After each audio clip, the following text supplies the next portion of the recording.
YouTube, it's Janely here, also known as MissBeHelpful. And if this is your first time watching my video, definitely check out all of the other videos on my channel and subscribe so that you can watch all of the different videos I put out each week about personal finance topics. I know that a lot of people think that budgeting, investing, saving, credit management, that these personal finance topics are confusing and complicated, but they're really not. So I'm here to post videos that will break it down for you and make it simple so that it doesn't have to be super confusing. Now, this specific video is going to be about the Equifax hack because honestly, literally just go onto Google or type in Equifax and you'll see like a million different articles that have been coming out in the past 2 to 3 weeks about this Equifax hack, because even though it happened a few years ago, now they're starting to say that they're going to be able to pay out people who were victims or who were, susceptible to all of the different hacking that happened. Now, the reality is ain't nobody getting no $125 from Equifax, okay? And I'm sorry if you filed the claim and you happen to think that you're getting $125,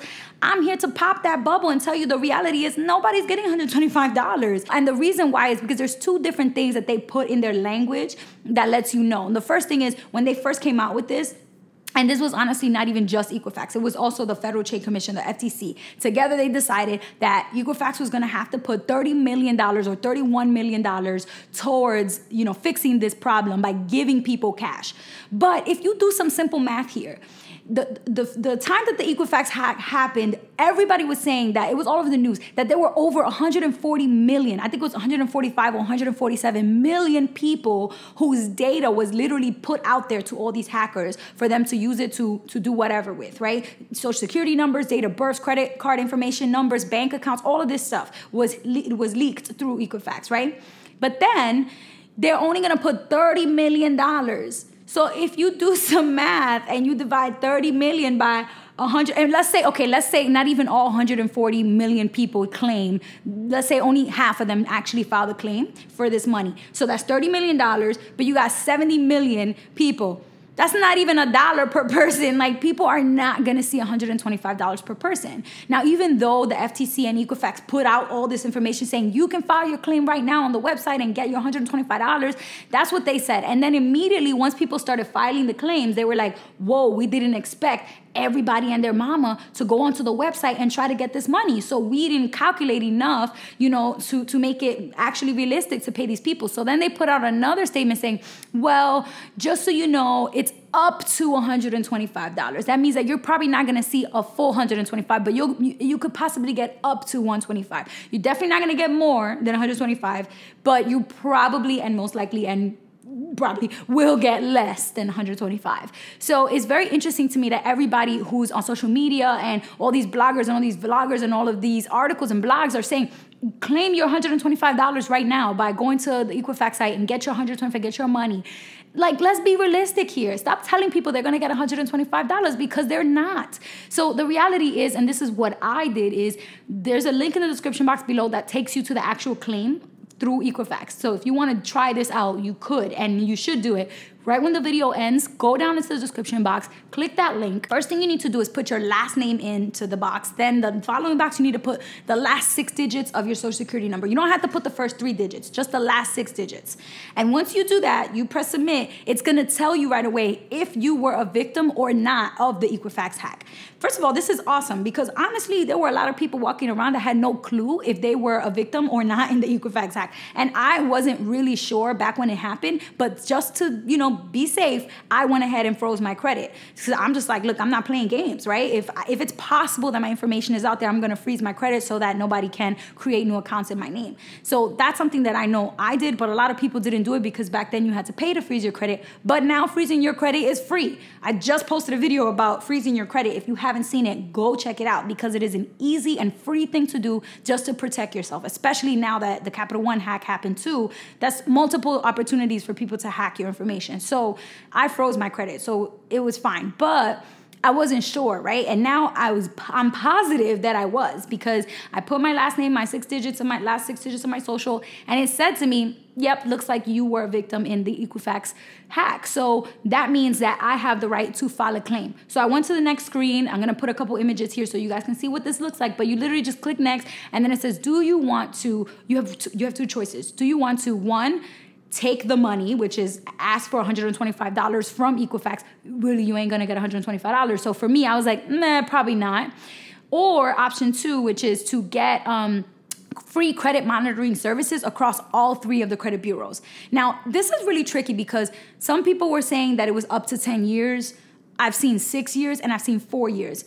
They had different language when I was reading through, so they made it a little confusing. So it's unclear how long, but at least 4 years, right? So, which is pretty good. You know, if you pay for credit monitoring services, it's gonna be way more than $100 or $125 over 4 years. And 5 or 6 or 10 years is even more. So it's a pretty good opportunity for you to get some free credit monitoring services. That being said, a lot of people were saying, why would I want them to monitor my credit when they had a hack in the first place? I wouldn't want them to be responsible for monitoring my credit.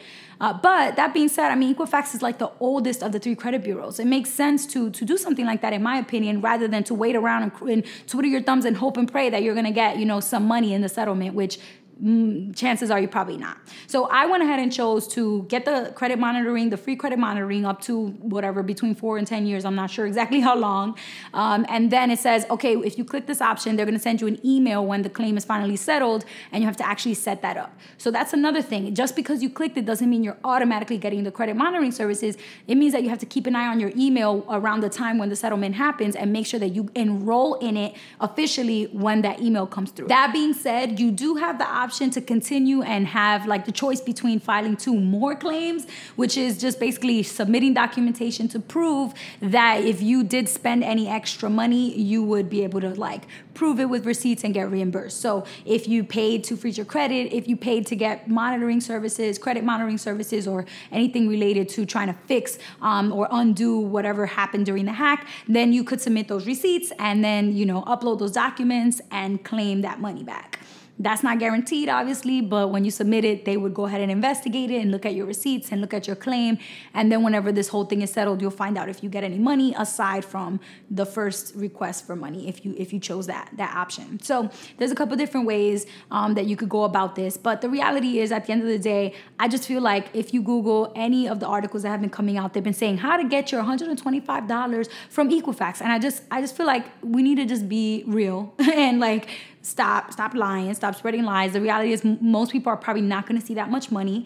And it's simple math. So if they didn't put enough money aside for this, that creates controversy in and of itself, actually. I was reading a Vice article recently that says that there's a bunch of people who are signing a petition going around trying to get enough people to say that the Federal Trade Commission, the FTC knew, and Equifax together, they knew that $30 million was not enough. So why would they think that it was okay to say everyone can file a claim and get to $125? That is like false advertising. And the FTC is all about, suing people for false advertising. So are they going to sue themselves for false advertising? Like, they basically have to go ahead and investigate what exactly happened here. Why did you put this information out there, knowing good and well that 140 plus million people are not going to be able to get $125 each in this case, with the amount of money that they put aside for it. It's just not realistic. It's not possible.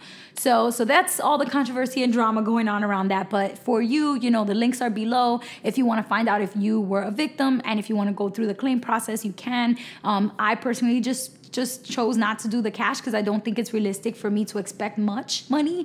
And so instead I chose the other route, which is the free credit monitoring. And I'm cool with that decision. You definitely do what's good for you, what makes sense for you. But just know that this is not just free guaranteed money. You do have to prove that you have credit monitoring services or that you had paid out of pocket for things like that with receipts and uploading documents. So it's not just free money out here for anybody and everybody who wants it. So that's pretty much what I have. If you did choose the cash, or if you did go ahead and upload documents or choose the other credit monitoring option, post below a comment, because I want to know, what are people doing? What are you thinking around this? Were you even affected by the Equifax credit hack? Did you know or not until recently? Did you find out? And, I want to hear from you guys. And what do you think? And what are you up to? And what are your thoughts around like trying to claim money versus the credit monitoring, if you think one is worth it or the other? But that's pretty much it for this video. If you have questions, you can always reach out to me via Google Voice number. You can leave me a message and I'll listen and respond with a video response. Or you can email me at MissBeHelpful MissBeHelpful@gmail.com. And I'm on social media as well, so find me on all of those places: Facebook, Twitter, Instagram. I'm more active on Instagram, and I post a little bit more personal stuff there, but I do respond to DMs related to personal finance issues, so that's definitely something that you guys can reach out to me and consider doing as well. And that's all. So till next time, peace.